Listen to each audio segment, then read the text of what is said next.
Hello friends, how are you. एक बार फिर मैं Kuldeep Mishra exceed YouTube channel पर आपका अभिनंदन स्वागत करता हूं। ठीक है, आज जो हम टॉपिक शुरू करने जा रहे हैं उसका नाम है वन्य जीव अभ्यारण्य। वन्य जीव अभ्यारण्य का मतलब होता है कि हमारे भारत में या पूरे विश्व पटल पर जो भी जीव हैं वो कभी संकटग्रस्त अवस्था में होते हैं, कभी विलुप्त अवस्था में होते हैं। अतः ऐसे जीवों की संख्या को बरकरार रखने के लिए या कह सकते हैं उनकी कंजर्वेशन के लिए जो हम प्रोसेस करते हैं या जो हम निवास स्थान प्रदान करते हैं वो होता है अभ्यारण्य।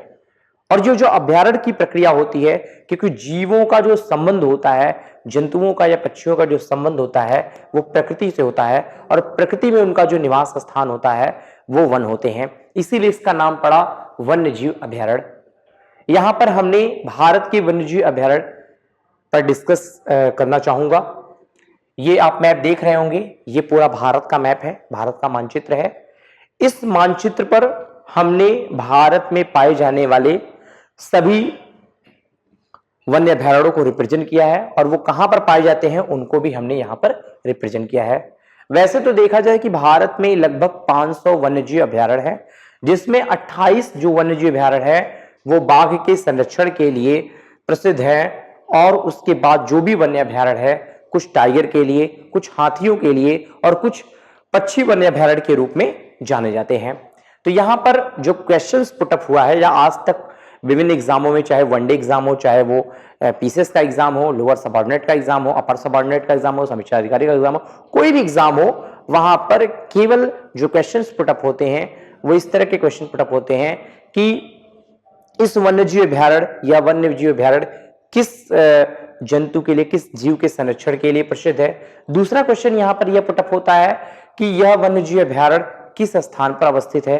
और तीसरा क्वेश्चन यह पुटअप होता है कि भारत का सबसे बड़ा वन्यजीव अभ्यारण्य या सबसे पहला वन्यजीव अभ्यारण्य कौन है। तो इस प्रकार के क्वेश्चन के पैटर्न अभी तक देखे गए हैं, तो उसी पैटर्न पर आधारित होकर मैं आपको यहां पर यह बात बताने वाला हूं। ठीक है, तो देखिए सबसे पहले हम यहां बात करते हैं जम्मू कश्मीर राज्य की। जम्मू कश्मीर राज्य आप देख लीजिए, पूरे भारत में यह सबसे उत्तरतम राज्य है। ठीक है, जम्मू कश्मीर राज्य में ये दाचिगम है, सलीम अली है, हेमिस है, किश्तवाड़ है। अगर इसको याद करने का सही ट्रिक मैं बताऊं तो डीएसएचके के नाम से इसे जाना जाता है। इसे किस नाम से जानते हैं? डीएसएचके के नाम से जाना जाता है। DSHK।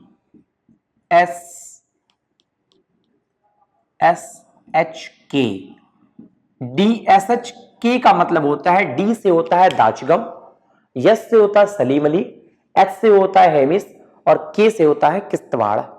यहां पर मैं आपको बताना चाहूंगा, ये जो सलीम अली है, सलीम अली को कहा जाता है, ये पक्षी वैज्ञानिक हैं और उन्हीं के नाम पर जम्मू कश्मीर में ये क्या हुआ, सलीम अली वन्यजीव अभ्यारण्य या पक्षी अभ्यारण्य का विकास किया गया।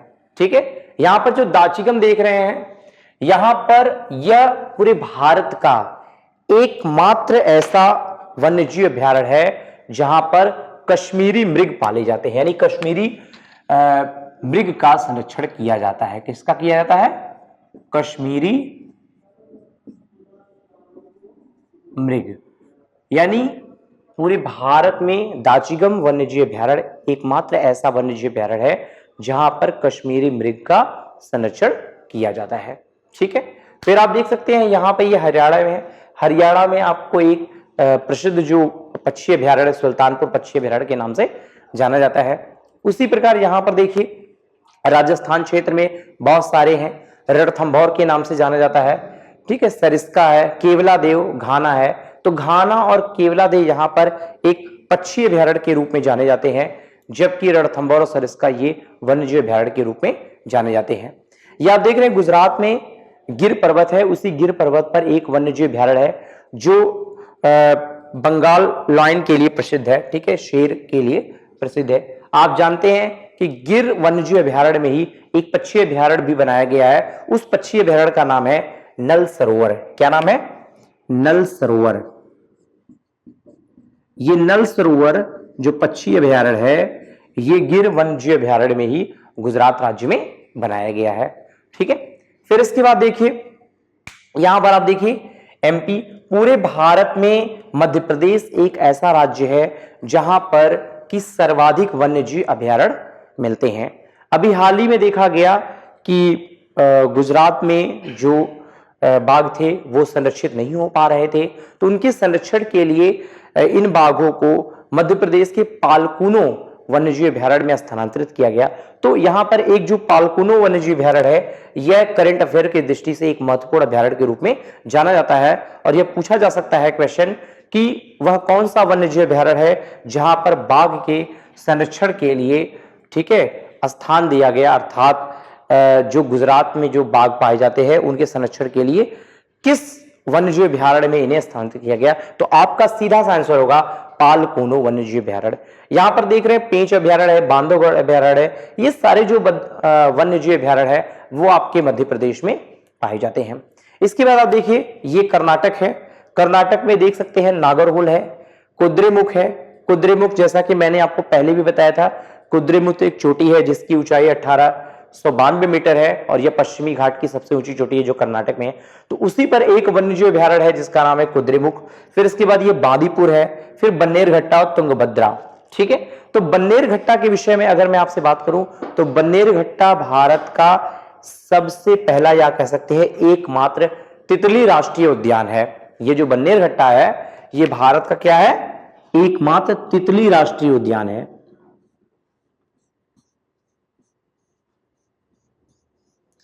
तितली राष्ट्रीय उद्यान। तितली राष्ट्रीय उद्यान का मतलब होता है कि बन्नेरघट्टा में तितलियों का संरक्षण बड़े पैमाने पर किया जाता है। और फिर इसके बाद आप देखिए यहां पर साइलेंट वैली क्वेश्चन पूछा जाता है कि साइलेंट वैली कहां पर है, तो हम बताते हैं केरल राज्य में साइलेंट वैली है। तो वहां पर भी वन्यजीव अभयारण्य उसके नाम पर बनाया गया है, साइलेंट वैली वन्यजीव अभयारण्य। पेरियार एक नदी है और पेरियार नदी पर एक परियोजना भी बनाई गई है, पेरियार परियोजना, जो कि केरल राज्य में प्रवाहित होती है। तो पेरियार परियोजना के आसपास जो क्षेत्र है वहां पर एक वन्यजीव अभयारण्य स्थापित किया गया, उसका नाम है पेरियार वन्यजीव अभयारण्य। और एक पराम्बीकुलर वन्यजीव अभयारण्य है। तो पेरियार, साइलेंट वैली और पराम्बीकुलर जो वन्यजीव अभयारण्य है वो सारे वन्यजीव अभयारण्य कहां पर है, आपके केरल राज्य में है। उसी प्रकार आप देख सकते हैं ये आपका महाराष्ट्र क्षेत्र है। महाराष्ट्र में आप जानते हैं महाराष्ट्र को कहा जाता है भारत की आर्थिक राजधानी। क्या कहा जाता है, भारत की आर्थिक राजधानी। यहां पर भी बहुत सारे वन्यजीव अभयारण्य है, जैसे यहां पर बोरीवली स्टेशन आपने देखा होगा।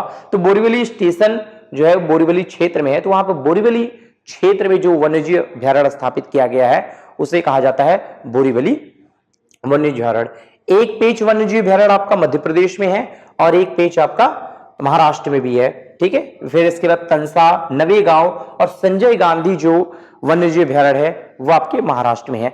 यहां पर मैं एक चीज और बताना चाहूंगा कि ये जो पेरियार वन्यजीव अभयारण्य है ये हाथियों के संरक्षण के लिए प्रसिद्ध है। पेरियार जो वन्यजीव अभयारण्य अभी मैंने बात किया, इस पर डिस्कस किया कि केरल राज्य में है, पेरियार नदी के आसपास क्षेत्र में फैला हुआ है, ठीक है। तो यहां पर हाथियों का संरक्षण विशेष रूप से किया जाता है। फिर आप देख लीजिए तमिलनाडु राज्य है।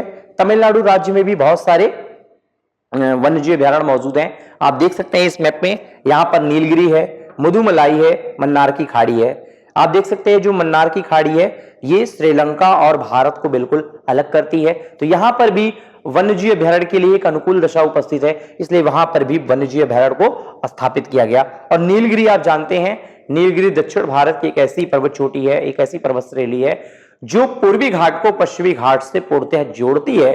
तो इस नीलगिरी पर्वत पर भी क्या किया गया, एक वन्यजीव अभयारण्य को स्थापित किया गया, जिसे नीलगिरी वन्यजीव अभयारण्य के नाम से जाना जाता है, ठीक है। फिर आप देख लीजिए यहां पर झारखंड में हमने इस ब्लू मार्कर से रिप्रेजेंट किया है। तो झारखंड में पलामू है, हजारीबाग है, डालमा है। आप देख सकते हैं इसको अगर मैं एक शॉर्ट ट्रिक में आपको बताऊं तो पीएचडी का नाम आपने सुना होगा, ठीक है। इस पीएचडी से बनता है, पी से होता है पलामू, एच से होता है हजारीबाग और डी से होता है डालमा। इसी डालमा का जो दूसरा नाम है उसका नाम है बेतला। इसका क्या नाम है, बेतला। और ये जो बेतला वन्यजीव अभयारण्य है झारखंड में है। और जो टाइगर प्रोजेक्ट लाया गया था, भारत में पहला टाइगर प्रोजेक्ट लाया गया था, तो बाघ, हाँ टाइगर प्रोजेक्ट वो 1972 में। और दूसरा यहां पर जो बाघ प्रोजेक्ट लाया गया 1973 में लाया गया था। ठीक है, तो पहला जो आपका यहां पर जो बाघ प्रोजेक्ट है 1973 ईस्वी में, ये बेतला वन्यजीव अभयारण्य में ही शुरू किया गया। ठीक है, इसके बाद आप देख लीजिए बुक्सा और सुंदरवन। ये बुक्सा और सुंदरवन जो वन्यजीव अभयारण्य है ये वेस्ट बंगाल में है।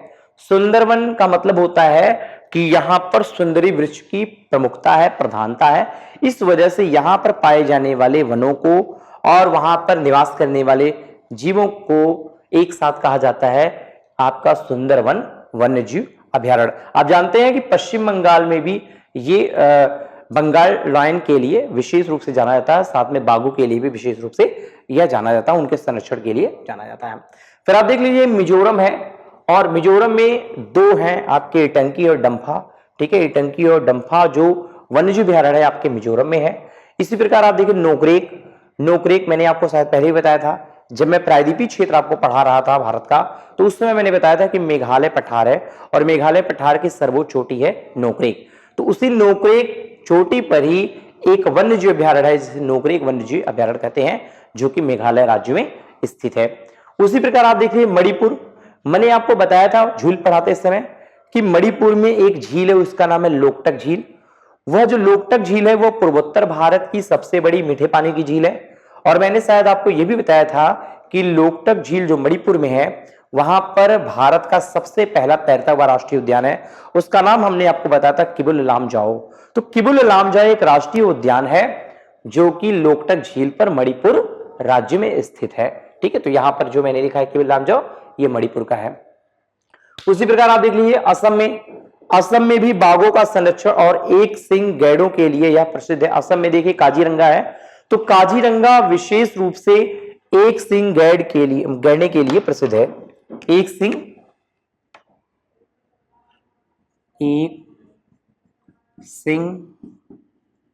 वाले गैंडों के संरक्षण के लिए प्रसिद्ध है।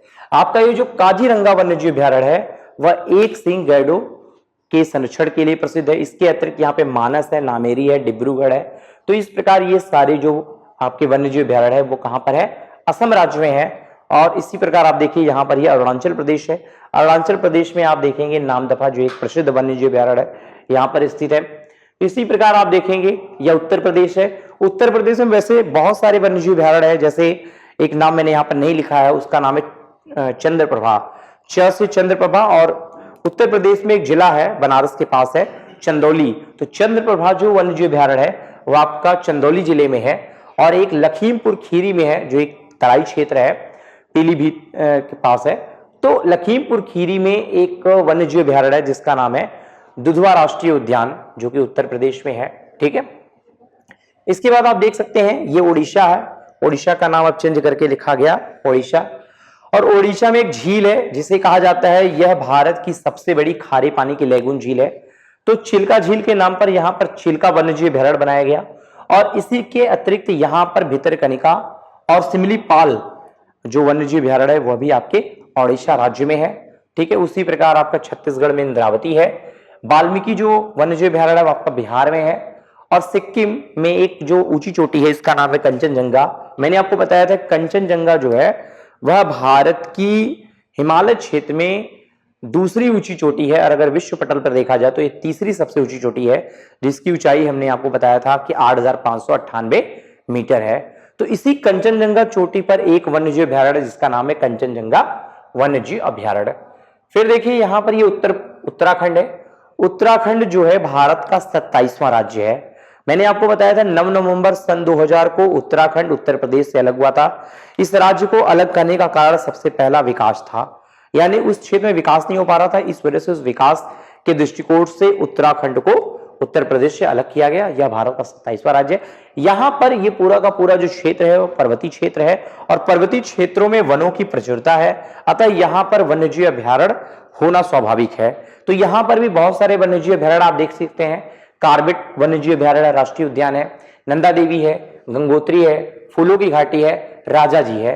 राजाजी नेशनल पार्क के नाम से जाना जाता है। ये जो कार्बेट राष्ट्रीय उद्यान है या वन्यजीव अभयारण्य है, यह भारत का पहला राष्ट्रीय उद्यान है जिसे पहले 1936 में बनाया गया था। नेशनल हैली नेशनल पार्क के रूप में इसे जाना जाता था। इसका नाम मैं यहां पे लिखता हूं। इस कार्बेट को कहा जाता था हैली नेशनल पार्क। सन 1936 में बाघों के संरक्षण के लिए हैली नेशनल पार्क बनाया गया और बाद में इसका नाम कार्बेट नेशनल पार्क के नाम से परिवर्तित हो गया और यह कार्बेट राष्ट्रीय उद्यान भारत का पहला राष्ट्रीय उद्यान है। फिर इसके बाद आप देख सकते हैं हिमाचल प्रदेश में दो है, रोहिला राष्ट्रीय उद्यान है और ग्रेट हिमालयन राष्ट्रीय उद्यान है। ठीक है, तो इस प्रकार आपने देखा कि यहां पर जो वन्यजीव अभयारण्य भारत में पाए जाते हैं, ठीक है, उनका हमने यहां पर लोकेशन डिफाइन किया है और उनका नाम क्या है, वो किन किन चीजों के लिए प्रसिद्ध है, यहां पर मैंने सारी बातें आपको बता दी है। ठीक है, थैंक यू।